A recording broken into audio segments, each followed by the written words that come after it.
Hi, I'm Jim, and this is Jim's Fix-It Shop. I'm in the garage up on the house, and I hope it's bright enough so you can see everything. But the last thing I have to do is put this mower deck on, and we're done. Completely done. I hope you can see. Now, I used to take these mower decks and shove them underneath the tractor. Found a lot easier way to do it. We just pull the tractor over top of the deck.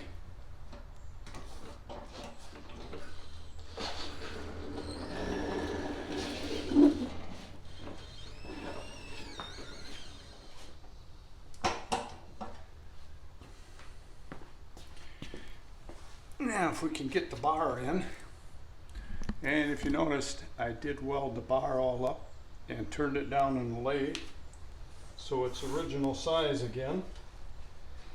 This is always the hard part.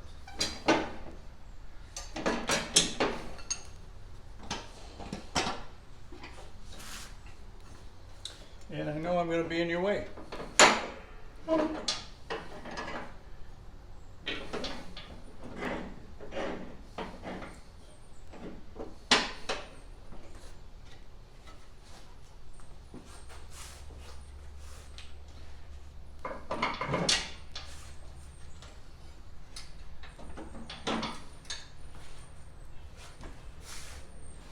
I just love kneeling on the floor.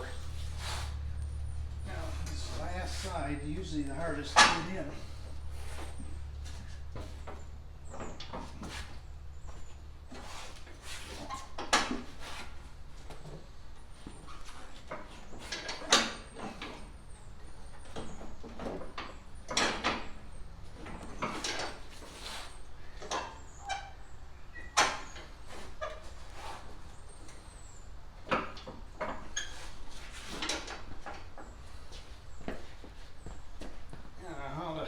Best way to get a hold of this thing.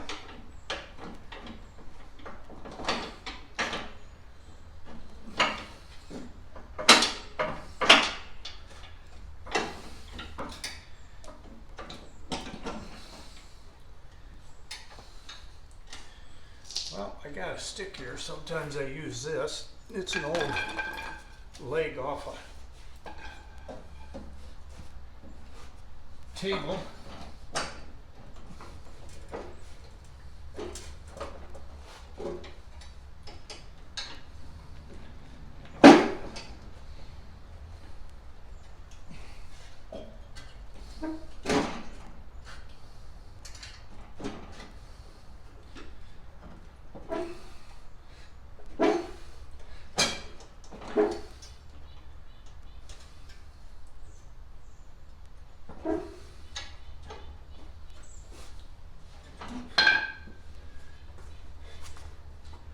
I tell you, that is the hardest part of the whole job, getting that front hooked.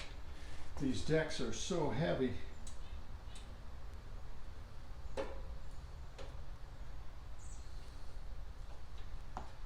And you need a pair of pliers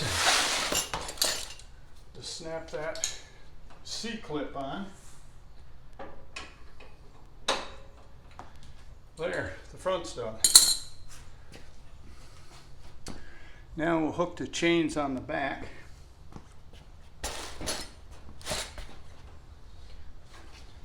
I'm really trying to stay out of your way.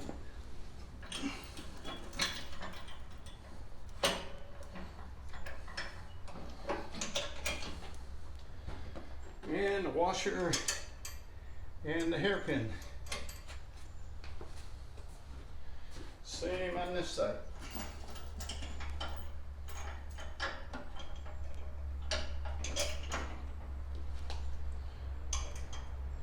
Washer and a hairpin. Now, if I can get, maybe we'll just put you on this side. Might be able to see better.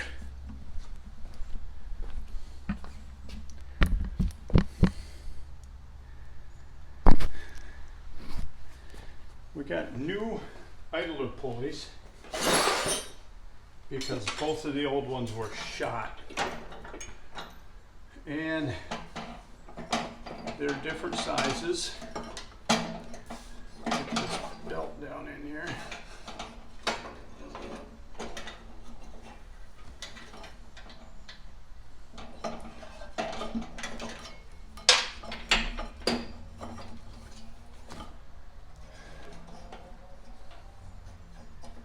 The small one is on the left side as you're sitting on it.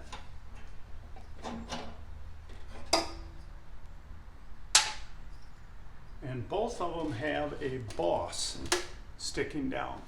You know, the inner race is sticking out farther on one side than the other. That goes down.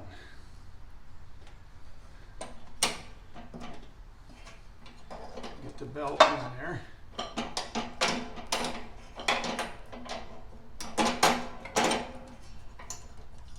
And throw the nut on the top.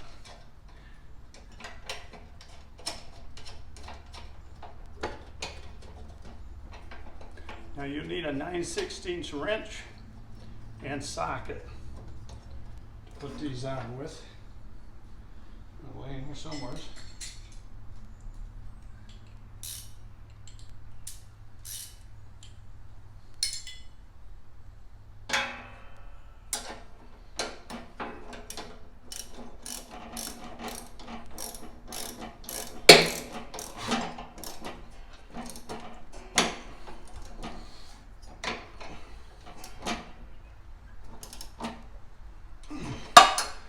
I wasn't sure if I was going to do a video on installing the deck,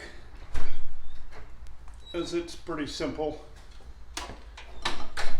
but I've got so many guys that are building these same machines right now, I thought it'd be a good idea to do it. Now both of these idlers have keepers that keep the belt from coming off the idler.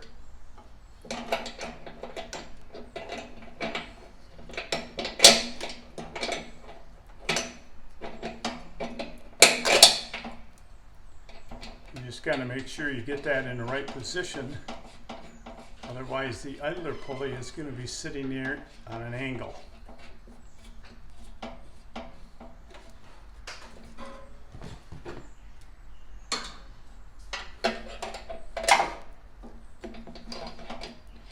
It'd actually be easier doing this over on the other side, but then I'd be blocking your view.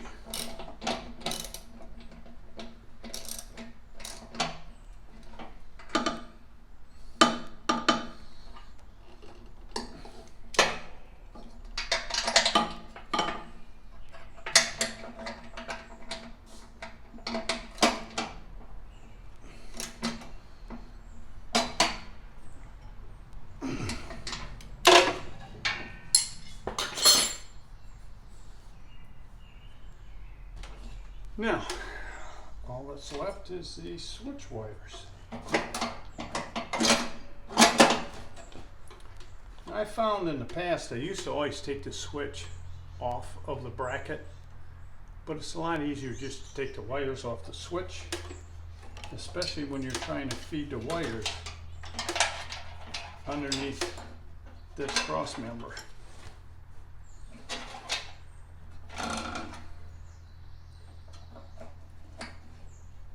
I did have to replace this switch. The switch worked, but the finger sticking out of the switch was bent and the lever wasn't hitting it and the machine wouldn't start.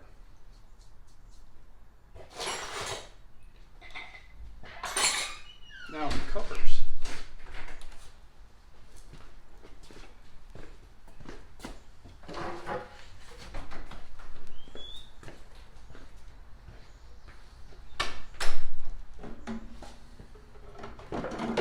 Now these covers, they're very expensive, and you can see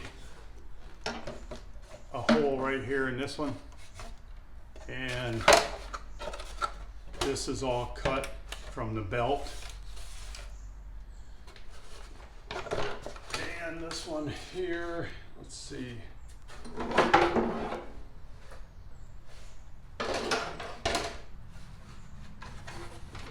This one is all ate up. The idler pulley did that because when he had this bracket bolted on here, after he fixed this lift rail, it had it swung over way too far and it destroyed this cover. And these covers are, oh, I looked them up once. They're 200 and some bucks a piece.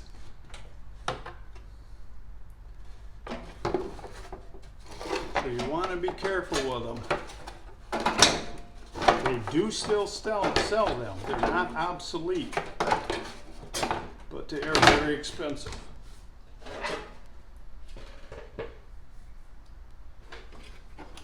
Guess I gotta put this one on first.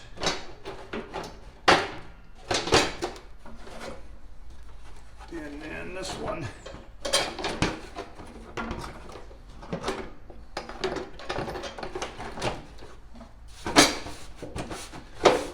There's 4 bolts that stick up through the deck that flange nuts go on to hold the cover down.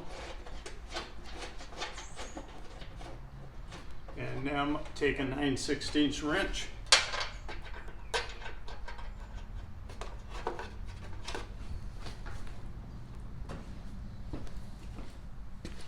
I can tip this down a little bit. Maybe, maybe not. There we go. These bolts are sticking up through the deck. They're held in place by what they call push washers. If you watched the video just before this one, I was talking about them, and they're also on the bolts that go under the engine. And now I have 3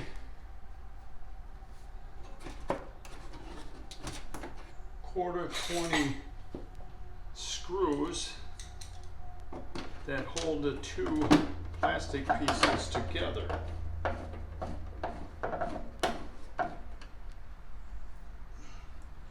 And these 2 hold it to the cross arms. I did not buy a battery for this because I don't know what kind he wants. There's 2 or 3 different ones, and they range quite a bit different in price.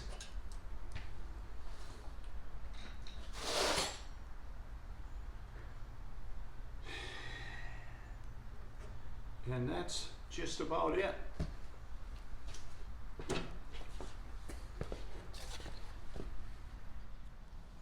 Well, that is it.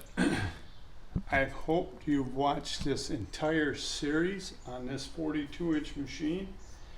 I know since I've started this series, I've had at least 5 viewers contact me and tell me I just bought a 42-inch, or I've had a 42-inch and we're gonna rebuild mine by watching your videos. So that's good. But this is done. Now, a couple things I did have to do to it.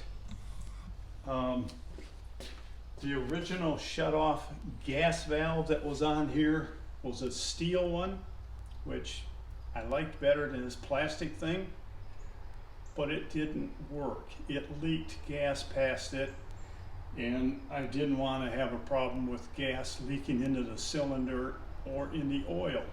So I changed that out. I had to buy a new shorting block. Now these are, I got it at my True Value hardware store. They also work on machines and engines, and they can get any part you need. This one is not mounted on the plate where the cable comes from to accelerate the engine. This one, for some reason, is mounted back here. And It's just a square piece of plastic with a bolt mounted in it. So when you snap it into the engine, it doesn't actually touch anything. It doesn't short out the coils. And what happened to the original one from age, heat, it destroyed the plastic and two sides of the little plastic box fell off, and it was touching the frame, and I couldn't figure out why it wouldn't run. I said, it ran when it came here. And I tracked it down to that little shorting block. Now, I found out, depending who you're talking to, which mechanic, they call them different things. I've always heard them called magneto shorting blocks, so that's what I've always been calling them. And when I called my True Value hardware guy, he had no clue what I was talking about. So I described it to him. Oh, he says, that's your shorting, your, what do he call it? Something ground, shorting ground or block ground or something. So different places have different names, so you just kind of, I guess, explain it to them what you're looking for and what it does, and they'll know what you're talking about. This one was a little different. It had the square plastic block with the stud sticking out, like all of them do. But on this engine, it also had a lug sticking inside for the coil wires to hook to. Because this machine, our engine, the coil wires don't come out of the engine to hook to that shorting block. They're all internal. So it took a while for him to find it, but he did find me one. It was like $9.95. So I had him order it, put it in, hooked it up. Engine runs great. And we're done. On to the next project. So I guess if you've been watching right along and you've watched all the videos, let me know what you think. Did I cover things I shouldn't have covered? Should I have done more? I've had a lot of guys contact me and say, you know, you should skip over all this stuff. Go faster. And then I've had other people go, gosh, don't do that. He says, I have my laptop sitting out in my garage with me, and as the thing's playing, I'm working on my machine. He says, so don't skip over anything. Let me know what you think. After all, you're the ones watching this thing. And the mosquitoes here are just terrible. So I guess this is it. We're done with this. Thank goodness. Poor guy in Minnesota wants his lawnmower. And I guess he's coming this Friday to pick it up. So that'll be good. I'll have room for something else. So don't forget to subscribe, and it is free. And if you have any questions or comments, let me know. My email is jimsfixitshop@gmail.com. And until next time, work safe, have fun, and keep on snapping. We'll talk to you soon. So long.